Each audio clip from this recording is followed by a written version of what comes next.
So, good afternoon, students. Welcome in next lecture of Math F212 optimization. So, today we will start new chapter classical optimization theory. So, till now, whatever the course we have covered, that is under the linear program, means either we have solved the linear program through the simplex method or additional simplex method, like dual simplex method, generalized simplex method, revised simplex method. Then we have seen post optimal analysis. Thereafter, we have covered the application of linear program like transportation problem, assignment problem, goal programming, integer programming, all these things. Now we are moving to little advanced, a non-linear program, where the objective or constraints can be a non-linear in nature. So let us start the new chapter, classical optimization theory. So in the classical optimization theory, we use the knowledge, whatever you have from the math 1 or calculus, right? There we means from the differential calculus, right? So in the optimization problem, we have to do either the maximization or minimization of the problem. Means we have to find where we have the maximum point or where we have the minimum point. We call it as a extremum point. So in this chapter, we will study the unconstrained problem as well as the constraint problem. Means either we do only the maximization or minimization of the fx, or we do the maximization or minimization of the fx subject to the given constraint gx is equal to 0 or gx greater than equal to 0 or gx less than equal to 0. So this method, whatever the method we will use, that method is not suitable for the very complex problem, right? Or it is not suitable for the numerical computation, but it will give you the basis, it will give you the motivation, right? It will give you the inspiration to develop the theory for the numerical computation. So its underlying provides the basis for the most non-linear programming algorithm.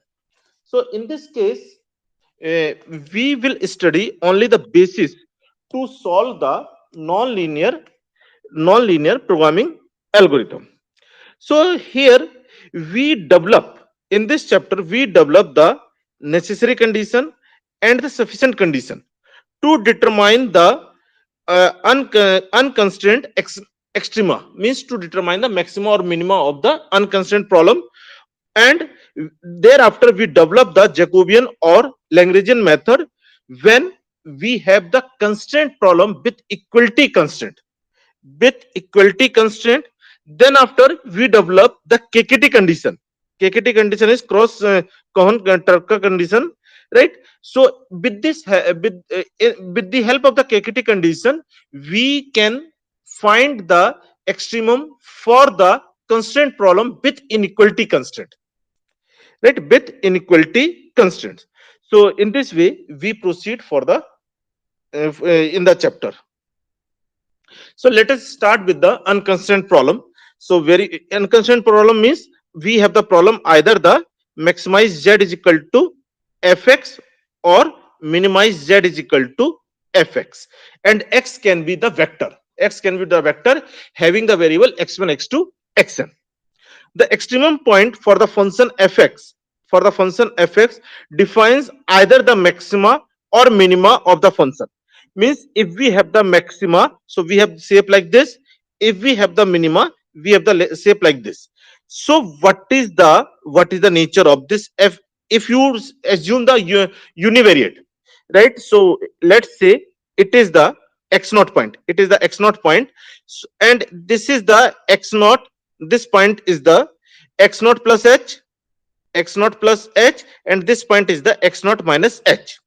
So if you compute the fx naught, or you compute the fx naught minus h, or you compute the fx naught plus h, fx naught plus h. So for being a maximum point, what is the condition? That in the neighborhood, in the neighborhood, right? Fx naught plus h can be negative or positive. In the neighborhood, the value of the function should be lesser than the value at that point. That point. That is the condition for the maxima. X naught is nothing. It is a vector for the n variables x1, x2, xn.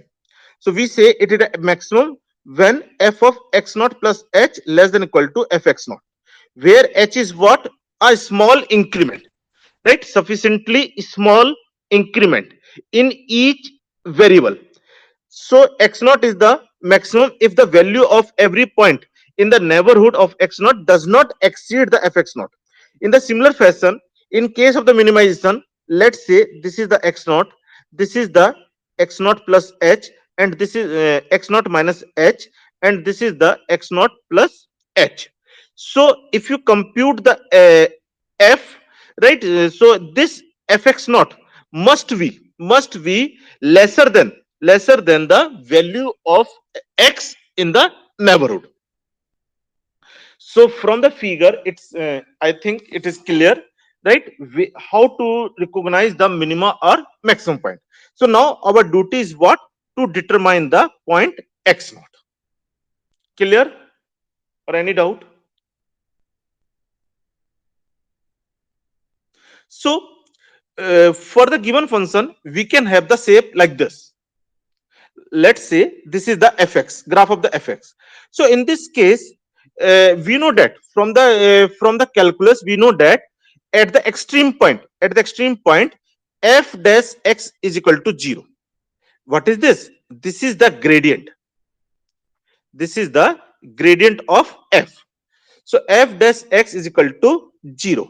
So from the means these extreme point are also known as the stationary point, right? So in this case we have the either the extreme point or the stationary point, or we can say saddle point,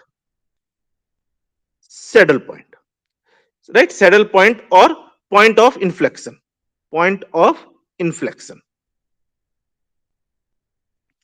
So all are nothing, they are called as a stationary point, and gradient and slope must be 0.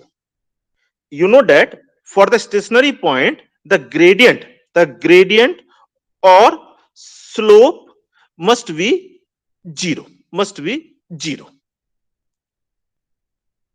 So in this case we have the first point, global or absolute maxima.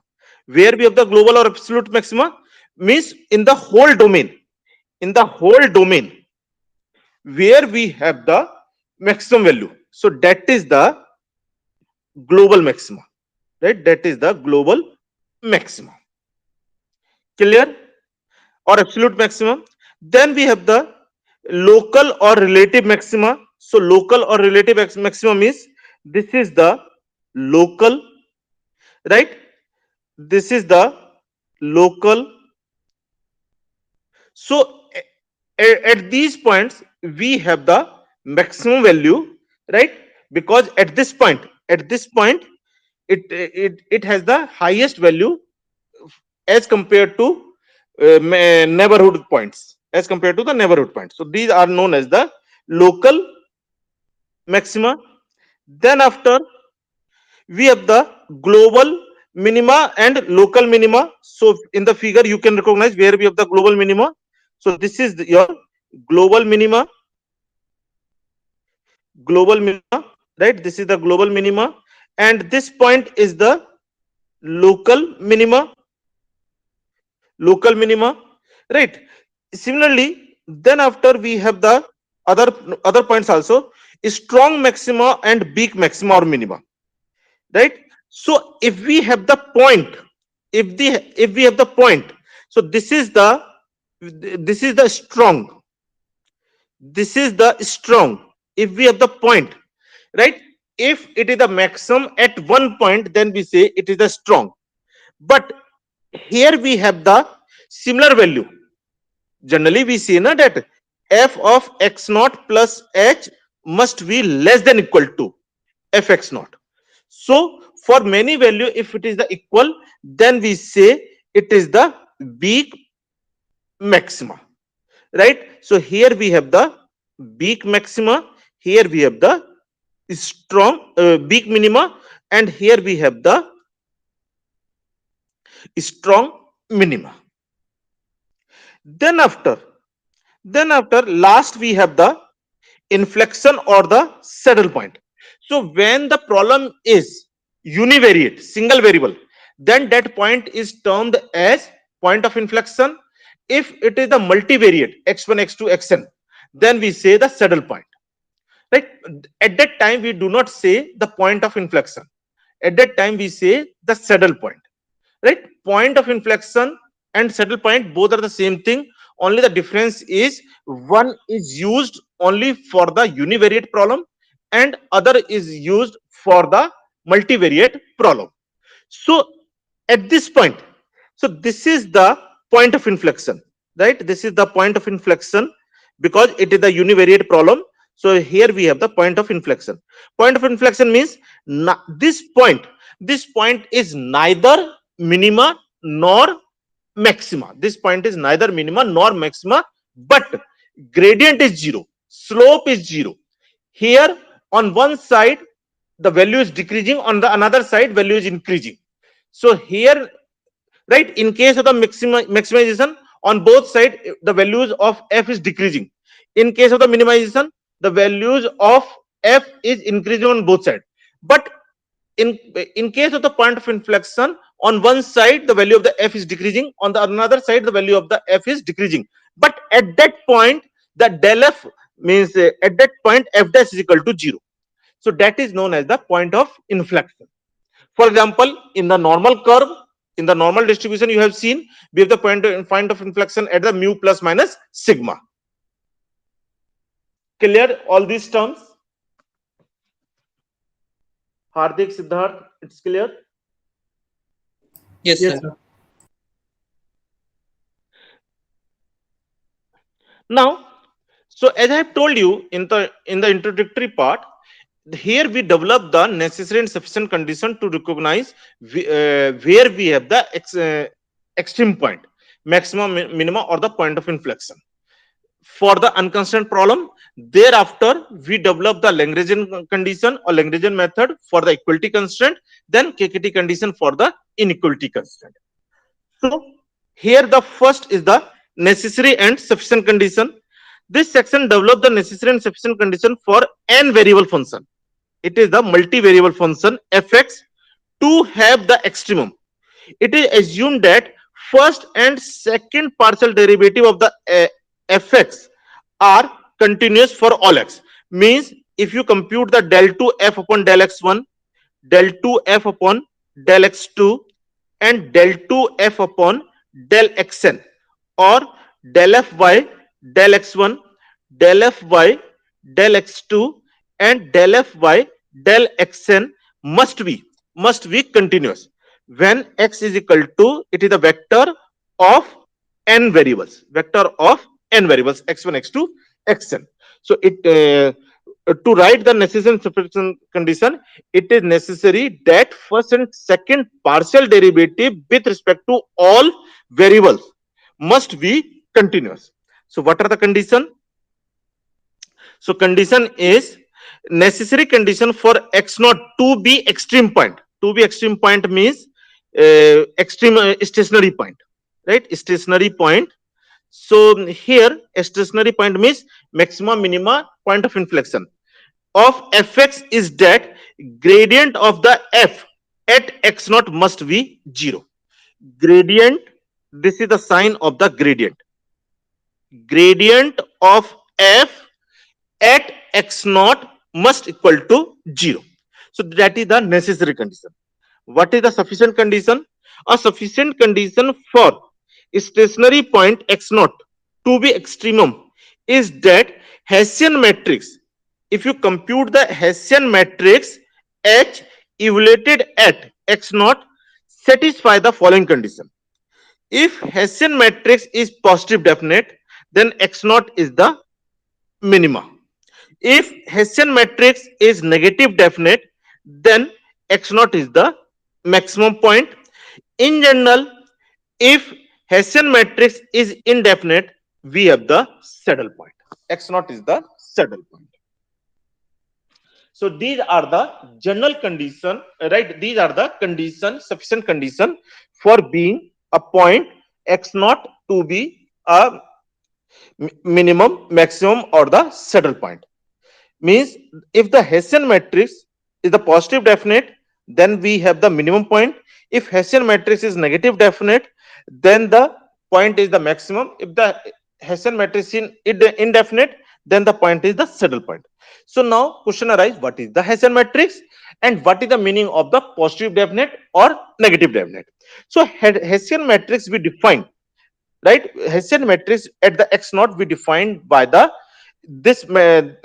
by this way. It is nothing, it is a matrix of partial derivative of the f with respect to all variables. Means in the first line we write del 2 f upon del x1 del x1. For the first column, first row, it is the del 2 f upon del x1 del x1.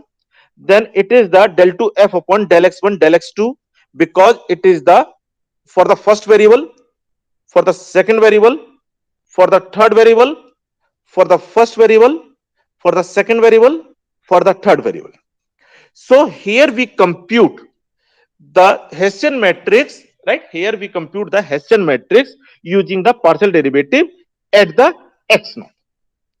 So in this way, we formulate the Hessian matrix. Now from the Hessian matrix, we can determine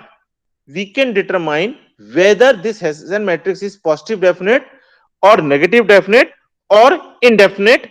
So for that, here we have this, let A be an n by n symmetric matrix. Why it is a symmetric? Because we from the calculus you know del 2 f upon del x1 del x2 is always equal to del 2 f upon del x2 del x1. So always you have the symmetric matrix, right? N cross n matrix. For example, for this we have the 3 cross 3, right? N cross n matrix, and this is the symmetric. What is the meaning of the symmetric? Symmetric meaning is if you take the transpose of the A, it must equal to A. That is the meaning of the symmetric matrix. So here we have, let A be n cross n symmetric matrix and AK be the submatrix of A obtained by taking upper left corner of the K cross K. Means if you take, this is the A1, this is the A2. If you take the two row, two column, then it is the A2, then this is the A3. If you take one row, one column from the left corner, right, left upper corner, then it is the A1, A2, A3, right? So this is the matrix A1, this is the matrix A2, and this is the matrix A3. So when we have the AK matrix, right, with the dimension K cross K, some matrix of A. Now, if you determine the determinant, right, let the delta K, determinant, right, determinant of the AK means determinant of the determinant of A1 means determinant of the A11. Determinant of A2 means it is the determinant of A11, A12, A21, A22, and determinant of A3 means it is the A11, A12, A13, A21, A22, A23, A31, A32, A33. So if you compute the determinant, right, determinant delta K of the kth principal minor of A, then, right, principal minor means this is the principal minor, this is the principal minor, right? Over the principal diagonal, when you are increasing the value of the K from 1, 2, 3 and so on, right, up to the n, so whatever the matrix you are getting, that is known as the minor, principal minor. So when we say A is positive definite, if and only if all principal minor determinant must be positive, strictly positive, strictly positive. Then we say it is the for all k, means all principal minor determinant of the all principal minor must be must be strictly positive. Then we say a is positive definite, and then the f is x naught is, then the x naught is minimum. By the sufficient condition, x naught is minimum. If a is negative definite, what is the negative definite?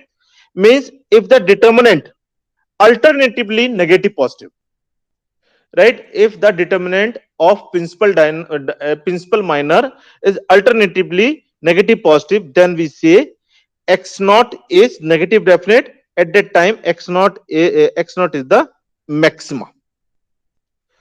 When we say positive definite, when determinant is positive, only last determinant can be the zero, not a strictly positive. Then we say it is the positive semi definite. First n minus 1 must be positive, and last one it will be the zero. Then we say it is the positive semi definite. Similarly, negative semi definite, if the determinant principal minor determinant or principal minor are alternatively negative positive, and last one is zero, then we say it is the negative semi definite. If if it is not following these, then we say Hessian matrix is indefinite. Note that last two statement of the theorem are not if and only if statement, right? It is not a if and only if statement, right? Statement. Furthermore, if a is non-negative principal minor, then a is not necessarily positive semi-definite.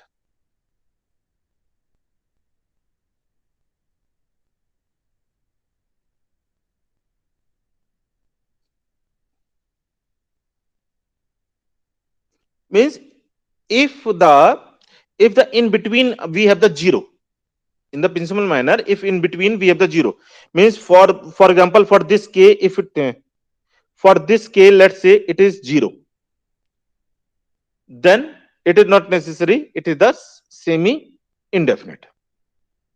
So only we require the positive definite, right, and negative definite. So there we have the strictly conditions. Now sufficient Sir, condition established. Yes. sir, can you please repeat again what was the principal minor in that matrix? Principal minor means A11, A11, A12, A21, A22, A11, A12, A13, A21, A22, A23, A31, A32, A33. That is the principal minor. Means A11, A22, A33. So you take this matrix, this matrix, this matrix. Clear? Yes, sir, understood. Now, sufficient condition established by 18.1.2 applies to single variable. If you apply the single variable problem, right, only one variable problem, then we have the following condition for the stationary point. Y naught is maximum if second derivative is negative. Y naught is minimum if second derivative is positive. If second derivative is equal to zero, right, then we go, if the second derivative is positive, then we go higher order derivative, means third order derivative, fourth order derivative, fifth order derivative, and so on, until unless we haven't the non-zero derivative. So we go higher order derivative must be investigated. So if if the if the n minus 1 derivatives are 0 and nth derivative is non-zero, if the nth derivative is non-zero at that time. If this n is odd, if this n is odd, then we say it is a point of inflection. If this n is even, if this n is even, then if it is positive, then we say it is the right, it is the minimum, it is the minimum. And if this is the negative, then it is the maximum. So that is the way to recognize whether the function has maxima, minima, or the point of inflection, because present problem is the single variable problem. So in this way we recognize the, let us understand this by the example. For example, we have the fy, y to power 4. So from here, what is the f dash y? F dash y is the 4 y cube, and necessary condition is what? F dash y must equal to 0, that is must equal to 0. This implies y is equal to 0 is stationary point. So this is the stationary point. Now this stationary point is what? Whether it can be maxima, minima, or the point of inflection. For that we compute the y double dash, that is the 12y square, and at y is equal to 0, it is the 0. So second derivative is 0. Then f triple dash y we compute, that is the 24y, and at y is equal to 0 we compute, again it is 0. Then f fourth derivative, we compute fy, so it will be the 24. 24 is positive, right? 24 is positive. So in this case, from here, what is the theory? N is equal to 4, n is equal to 4, n is even, n is even, and f dash n is 24. It is 24, 24 greater than 0. It means y is equal to 0 is what? This implies y is equal to 0 is minima, right? This implies that y is equal to 0 is minima. So in this case, you can observe this is the graph of the y is equal to 4. So y is equal to 0 is the minimum point, right? Y is equal to 0 is the minimum point. Clear this part? Similarly, if we have the y cube, so from here, if you compute the g dash y, it will give you 3y square. If you equate to 0, this implies that y is equal to 0 is stationary point. Y is equal to 0 is stationary point. Now we have to determine stationary point. Now we have to determine the nature of the stationary point. So we compute the second derivative g dash y, that is the 6y, and for the y, for the stationary point its value is 0. Then triple dash we have to compute, that is the 6, right? 6, which is positive. So in this case, if n is equal to 3, if n is equal to 3, right, means n is odd. When n is odd, so at that time, that point is the point of inflection. Point of inflection means neither minima nor maxima. So y is equal to 0 is the, y is equal to 0 is point of inflection. Why it is the point of inflection? If you see the graph of the y cube, so here y is equal to 0 is the point of inflection. It is the stationary point because gradient or slope is equal to 0 at this point, but neither maxima nor minima. Means it is a combination of, the maximum minimum, right? It is the combination of maxima minima. Clear? Clear theory? From the example, it's clear. Yes, sir. Now, let us have a little advanced problem. So, from book only, we have the following problem. So, here, let's say, first example, x cube plus x. So, in this case, if you compute the f dash x is what? 3x square plus 1. if for the necessary from the necessary condition, gradient should be equal to 0. So this will give you, so x is equal to what? X is equal to plus minus root of 1 upon 3 iota. So not a real point, not real point, but we want real point only. We have the complex point. So for this extremum will not exist. The necessary condition yields imaginary roots. The problem has no stationary point. Clear this part? Always we have to go for the right. Always we have to go for the real point only. Now, similarly, if you have to do the C part, so here f dash x is what? F dash x is 16 x cube minus 2x, and being from the necessary condition, gradient must equal to 0. So if you equate to 0, it will give you, so 2x you take common, right? 2x you have taken common. So inside we have the 8x square minus 1. 8x square minus 1 is equal to 0. So this will give you x is equal to 0 1 point, and x is equal to plus minus root of 1 by 8, right? So we have the 3 points. So in this case we have the point 0 plus 3.353 minus 0.353. Now we compute the second derivative. So second derivative is what? It is the 48 x square minus 2. So we compute the second derivative for x is equal to 0. It is minus 2. Second derivative is negative. If the second derivative is negative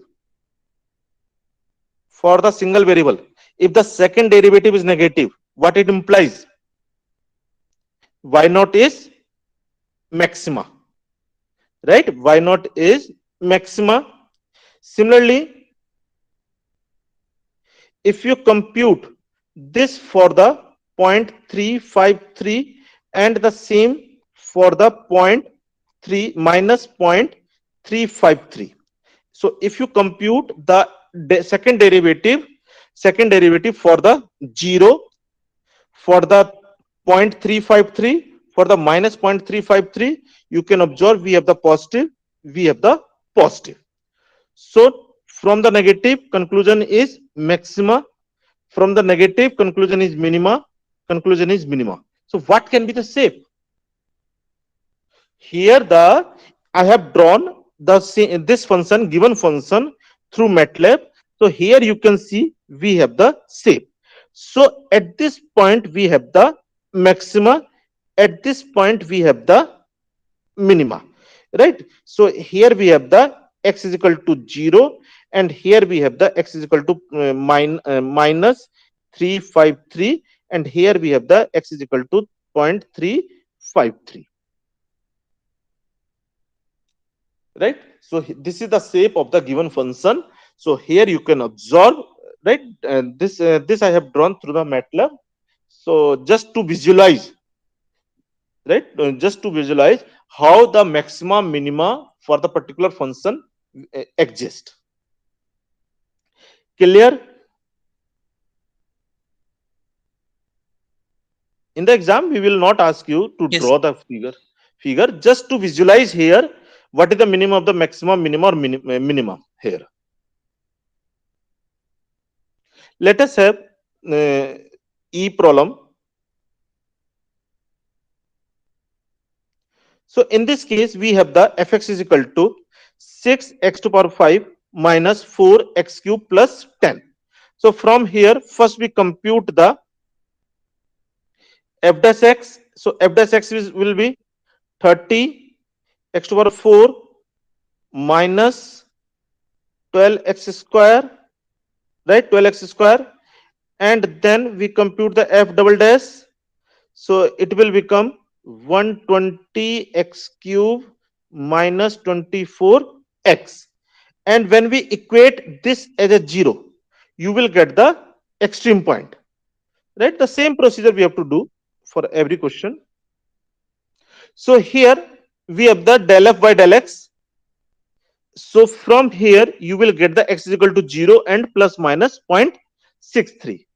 So here we compute the second derivative, and value of the second derivative at x is equal to 0 is equal to 0.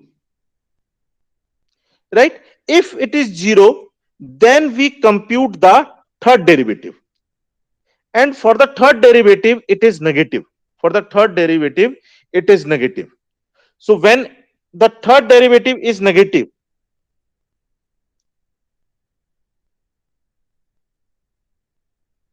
so when third derivative is negative, n is odd. When third derivative is negative, n is odd, then y naught is the point of inflection. Clear this part? So here we have the x is equal to 0 is point of inflection. For x is equal to 0.63, if you compute the second derivative del 2 f upon del x2, it will give you the positive. Positive means minimum. Del 2 f upon del x2, that is the negative, it means it is the maximum. So what can be the shape? Here we have the three stationary points. Right? Here we have the three stationary point. One point is point of inflection, another one is the minimum, and other one will the maximum. So again, through the MATLAB I have drawn. So at this point we have the point of inflection. Right? This is the point of inflection. Point of inflection. And here we have the maxima, and here we have the minima. Right? So it is point plus minus 0.63. Right? So it is the minus 0.63, it is the plus 0.63.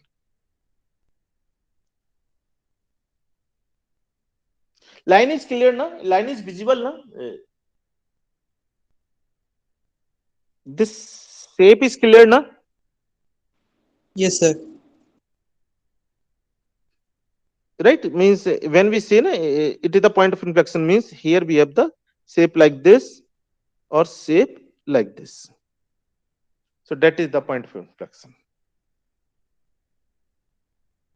Now, so till now we have seen the necessary and sufficient condition for the univariate and problem on the univariate. Condition we have seen for the multivariate also. Now we solve for the multivariable problem. Let us have fx is equal to x1 cube plus x2 cube minus 3x1 x2. So here we compute the del f by del x1. Del f by del x1. So it is the 3x1 square minus 3x2 del 2f upon del x1 square, that will give you 6x1. Then del f by del x2, it is the 3x2 square minus 3x1, and del 2f upon del x2 2, it will be the 6x2. And from any one, if you compute del 2f upon del x1 del x2, so it will give you minus 3. By any one if you do, or by any one if you do, it will give you minus 3. Clear this part? Now necessary condition is what? Gradient of fx must equal to 0. Gradient of fx means the gradient del f by del x1 del f by del x2 must equal to 0. That is gradient is what? First derivative, that is the 3x1 square minus 3x2 and 3x2 square minus 3x1 is equal to 0 comma 0. So it means both must equal to 0. Both must equal to 0. Now we have the two equation. two unknowns x1 x2, so we can have the value of the, right, we can have the value of the x1 x2. So x1 x2 will come 0 0 and 1 comma 1. On solving these two equation, on solving these two equation, right, you will get, means I'm saying that 3x1 square minus 3x2 is equal to 0, and 3x2 square minus 3x1 is equal to 0. This will give you x1 comma x1 comma x2 as 0 comma 0 and 1 comma 1.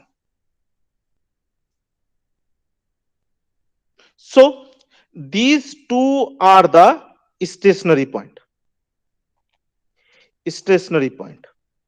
And from the stationary point, now we have to determine that whether it is stationary point is minimum point, maximum point, or the saddle point. Now we will not call it as a point of inflection, now we call it as a saddle point. So for that we have to compute the Hessian matrix. What is the Hessian matrix? Hessian matrix is del 2 f upon del x1 to del 2 f upon del x1 del x2 del 2 f upon del x2 del x1 and del 2 f upon del x2 2. That is the Hessian matrix. So all the things already you have computed. So this value is 6x1 6x2 minus 3 minus 3. So here you can see it is the, it is what, it is the symmetric matrix of 2 cross 2. Now from here, if you compute the h1, h1 means first principal minor, it will become the 6x1. Determinant of the 6x1, what is the h2, right? H2 will become determinant of the 6x1 minus 3 minus 3 minus 6x2. Now we compute the value of h1 h2 for h1 h2 for the both stationary point. So let us see what are the value. So here we have the Hessian matrix. From the Hessian matrix we compute the h1 and h2. So here h1 is what, h1 is, yes, h1 is 6x1 and h2 is 6x1 minus 3 minus 3 6x2. So when we put 0 comma 0, so h1 is equal to, give you 0, and x1 and x2 as a 0 0. So this will give you some doubt. Yes, sir. Sir, can you please repeat how did we got H1 and H2 from this H?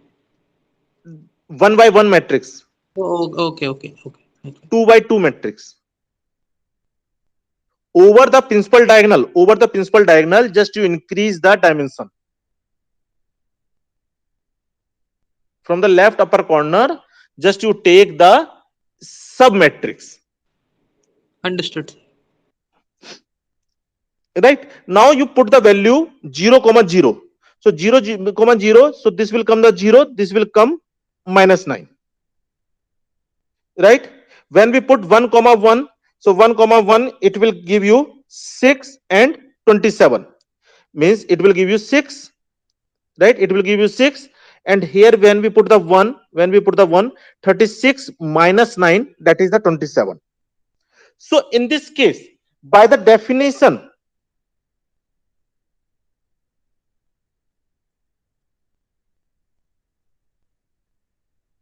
by the definition, if all the principal minor determinant are strictly positive, then we say positive definite. If alternatively negative positive, then we say negative definite. If last one is 0, then we say positive semi indefinite. If last one is 0, right, here we say it is the negative definite, otherwise it is indefinite. So here you can see, here you can see we have the first one is 0. So that's why it is indefinite. All are positive 627, it is the positive definite. Now from the theorem, if it is the positive definite,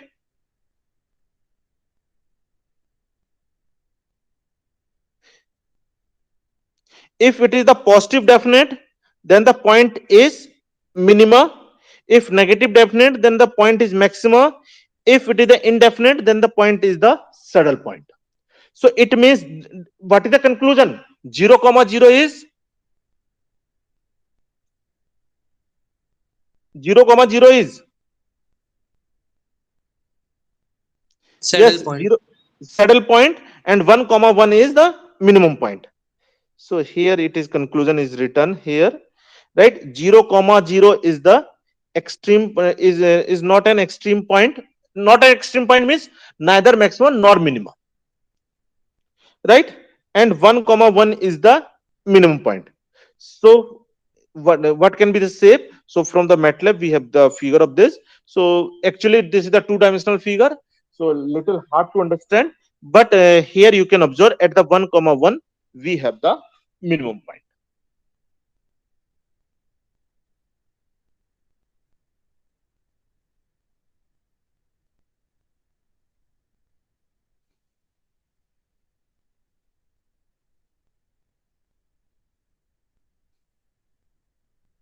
Sir, so this was clear that positive definite will imply minimum definite implies sorry, negative definite implies a maxima, but what do the semi definite imply?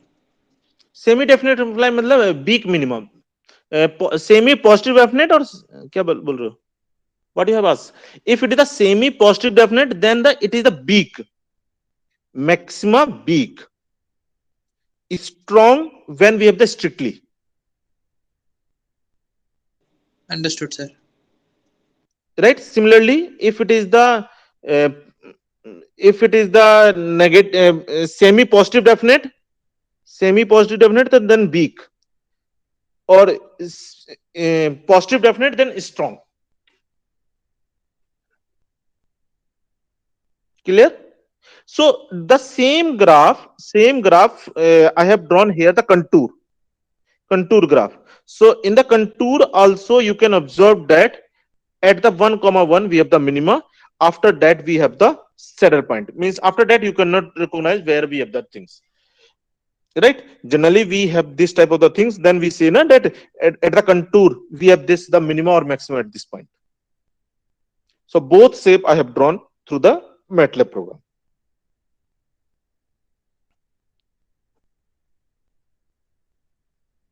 Now in this question we have the three variable problem. So in the three variable problem, first we have to compute the del fy, del x1, del fy, del x2, del fy, del x3, and equate all to 0, all to 0. We have the three equation. From the three equation you will get the value of the x1, x2, x3. Then you compute del 2 f upon del x1 square, del 2 f upon del x2 square, del 2 f upon del x3 square, and then you compute the del 2 f upon del x1 del x2 for all the combination x1 x2 x1 x3 and x2 x3. Then in the reverse order, x3 x1 x3 x2, right? And x2 x1, right? So here we compute the del fy del x1, del fy del x2, del fy del x1.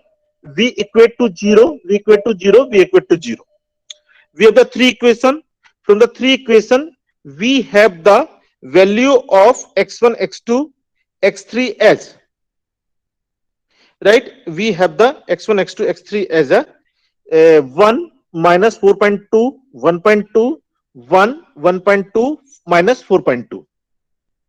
So these are the value of the, right, these are the value of the x1 x2 x3. From here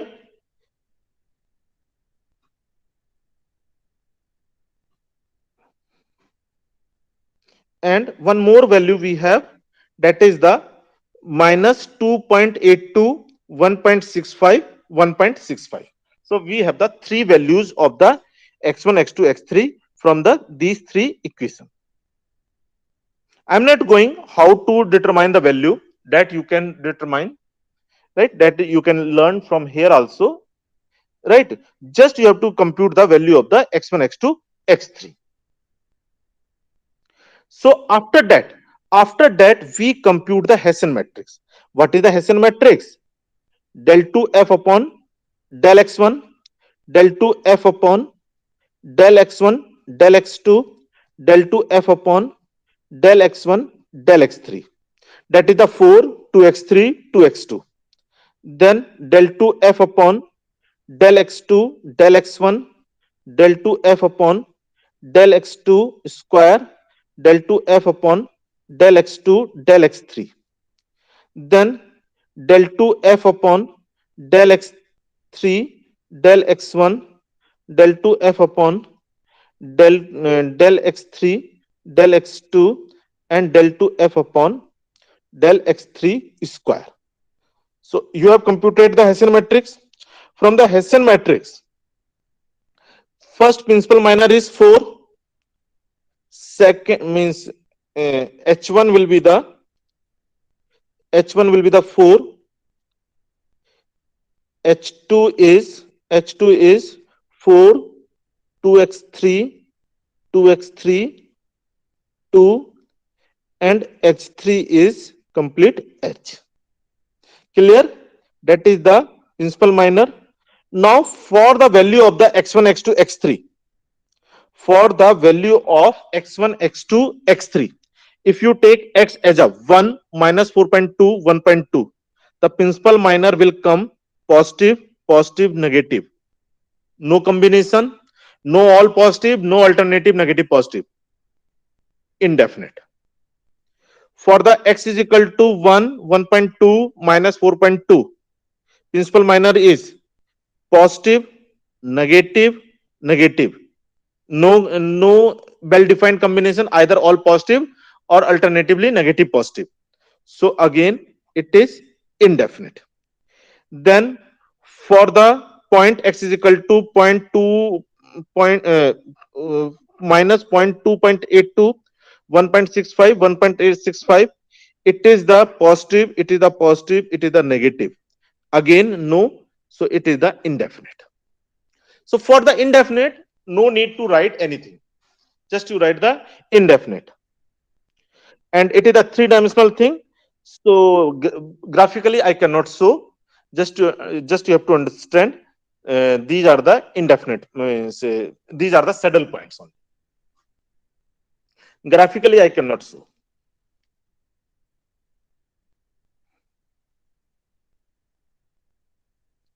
Is there any doubt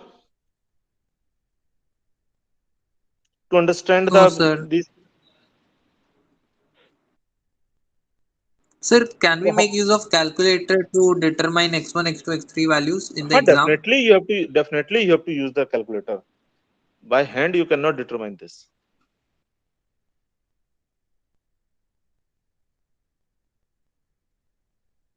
Definitely you have to use the calculator.